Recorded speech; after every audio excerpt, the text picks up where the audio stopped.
Yavatmal Lawrence Bishnoi टोळीच्या सदस्याला यवतमाळ पोलिसांकडून अटक.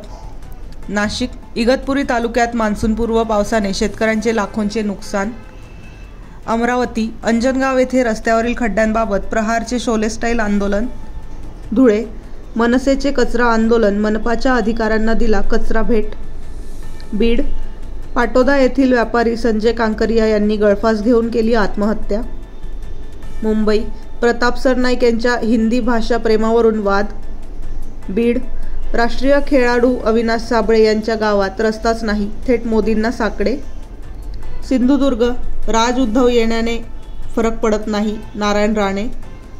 जालना हे फडणवीस नवे फसणवीस सरकार आहे, स्वाभिमानी शेतकरी संघटनेचा आरोप. सरकारला गुलमोहर कांड दडपायचे आहे, आमचा जबाब का घेतला नाही, माजी आमदार अनिल गोटे.